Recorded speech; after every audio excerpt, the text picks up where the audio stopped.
Good morning students. Today our topic is class 11th political science chapter number 1 सामाजिक न्याय social justice. तो सबसे पहले इस वीडियो में कुछ पॉइंट मैं आपको लास्ट वीडियो में क्लियर करा चुकी थी। आज हम बात करेंगे ओनली न्याय का अर्थ और परिभाषा यानी कि इसका मीनिंग और डेफिनेशन के बारे में। तो न्याय जो है इसका व्यक्ति के जीवन में बहुत बड़ा महत्व है। हर व्यक्ति न्याय की मांग करता है तथा तब तक कि जब किसी व्यक्ति को न्यायालय से न्याय न मिले तो वह भगवान से न्याय मांगता है। न्याय द्वारा ही व्यक्ति को अत्याचार से छुटकारा मिलता है। न्याय व्यक्तिगत स्वार्थ और सामाजिक हित में भी सामंजस्य बनाता है। समाज के विभिन्न वर्गों को संगठित करता है, सामाजिक व्यवस्था को दृढ़ बनाता है और प्रत्येक व्यक्ति के लिए अपने अधिकार और स्वतंत्रता का लाभ उठाने के वातावरण उत्पन्न करता है। न्याय के बिना किसी का जीवन और संपत्ति सुरक्षित नहीं हो सकती। न्याय की अवधारणा उतनी ही प्राचीन है जितना कि मानव समाज। व्यक्ति ने इसके लिए सदैव संघर्ष किया है, जो कि मध्यकालीन युग में धार्मिक नियमों पर आधारित मानव व्यवहार को न्याय का अनुरूप बनना जाता है। रूसों ने स्वतंत्रता और समानता को न्याय का नाम दिया है। अब इसकी हम एक न्याय जो है वो अंग्रेजी में जस्टिस कहा जाता है। जस्टिस शब्द लैटिन भाषा के शब्द जस से बना है, जिसका अर्थ होता है बंधन या बांधना। इसका अभिप्राय यह है कि न्याय उस व्यवस्था का नाम है जिसके द्वारा एक मनुष्य दूसरे मनुष्य से जुड़ा हुआ है। इसकी डेफिनेशन है साइमंड के अनुसार, न्याय का अर्थ प्रत्येक व्यक्ति को उसका भाग प्रदान करना है। नेक्स्ट, डी राफेल के अनुसार न्याय उस व्यवस्था का नाम है जिसके द्वारा व्यक्तिगत अधिकार की भी रक्षा होती है और समाज की मर्यादा भी बनी रहती है। तो ये इसकी दो डेफिनेशन थी और मीनिंग था। अब है इसके आधारभूत तत्व, यानी कि न्याय के आधारभूत तत्व क्या क्या है। न्याय का जो प्रत्येक युग में महत्व अलग अलग रहा है। न्याय का रूप, स्थान, परिस्थिति, समाज के ढांचे और राजनीतिक व्यवस्था पर ही निर्भर करते हैं, परंतु ये कुछ ऐसे तत्व हैं जो न्याय की सभी धारणाओं में विद्यमान होते हैं। इन तत्वों को न्याय का आधारभूत तत्व कहा जाता है। इसके जो तत्व हैं वो है कानून के सामने समानता या कानून के समक्ष समानता। कानून सभी को समान रूप से न्याय देता है।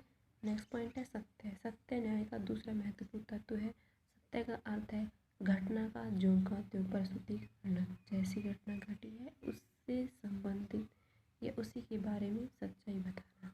नेक्स्ट पॉइंट है स्वतंत्रता।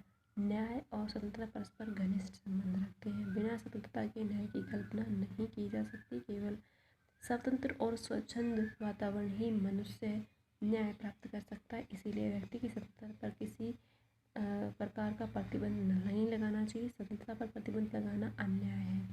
व्यक्ति की स्वतंत्रता पर केवल उस सीमा तक ही प्रतिबंध लगाना जितना कि राष्ट्र हित व समाज हित के लिए आवश्यक हो। एंड नेक्स्ट पॉइंट 4, मूल्यों की व्यवस्था की सामान्यता।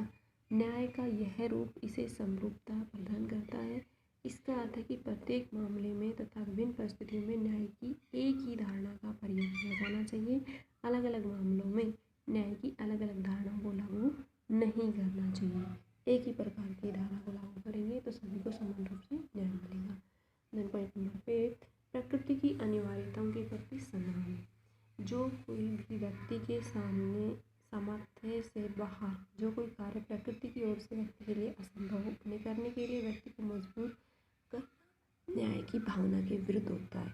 जैसे किसी बीमार या बूढ़े व्यक्ति से भारी कार्य का काम लेना अन्याय है।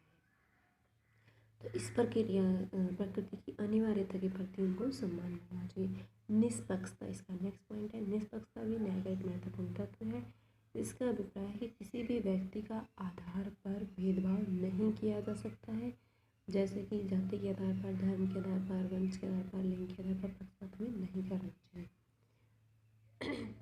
नेक्स्ट टॉपिक है, इसी में हमारा न्याय की अवधारणा के विविध रूप। ये मैं आपको कल लास्ट वीडियो में करा चुकी थी, जिसमें हमने प्राकृतिक न्याय, सामाजिक न्याय, राजनीतिक न्याय, कानूनी न्याय, आर्थिक न्याय और नैतिक न्याय के बारे में डिटेल से पढ़ा टॉपिक है वो है हमारा सामाजिक न्याय। सामाजिक न्याय का मुख्य रूप समाज के सभी सदस्य समान समझे जाने चाहिए और उन्हें अधिकार तथा सुविधाएं भी समान मिलनी चाहिए, कम या अधिक नहीं। वैसे सामाजिक की जो अवधारणा बहुत पुरानी है। भारतीय जो राजनीतिक कौटिल्य के शास्त्र में सामाजिक और आर्थिक न्याय का उल्लेख किया गया था। उसमें राज्य अनर्थों, असहाय, अपंग आदि को निर्वाह के साधन प्रदान करेगा और आर्थिक व्यवस्था का संचालन ऐसे करेगा कि नागरिक को न्याय प्राप्त हो। अपनी पुस्तक एस्पेक्ट्स ऑफ जस्टिस में सर C.K. एलन ने सामाजिक न्याय के बारे में बताया है कि आज हम न्याय के इसका अर्थ है कि संपत्ति के विभाजन अथवा पुनर्विभाजन से लेते हैं। कुछ इसकी व्याख्या अवसर की समानता के रूप में करते हैं, जो कि एक भ्रामक तर्क है या कथन है, और इसका कुछ लोग अर्थ बताते हैं कि उनमें किसी का भी आर्थिक रूप से समृद्ध होना अन्यायपूर्ण है। तो इस प्रकार से जो हमारा सामाजिक न्याय की प्राप्ति के लिए कुछ व्यवस्थाएं बताई गई है जो कि आवश्यक है, जैसे कानून के समक्ष समानता। कानून के सामने सब समान होते हैं, चाहे वो किसी भी व्यक्ति के साथ रंग, जाति, धर्म या लिंग, वंश के आधार पर कोई भेदभाव नहीं किया जाए। सभी लोगों के लिए एक जैसे कानून होने चाहिए। सामाजिक समानता, समान अधिकार, पिछड़े वर्गों के लिए विशेष सुविधाएं, असमानता को हटाना, सामाजिक बुराइयों को दूर करना, धन का न्यायपूर्ण वितरण, सामाजिक सुरक्षा, लोकतंत्र की व्यवस्था आदि ये हमारी वो आवश्यक तत्व हैं जो कि सामाजिक न्याय में इनका प्रयोग किया जाना चाहिए। नेक्स्ट, सामाजिक न्याय का महत्व। सामाजिक न्याय का बहुत महत्वपूर्ण स्थान है मानव जीवन में।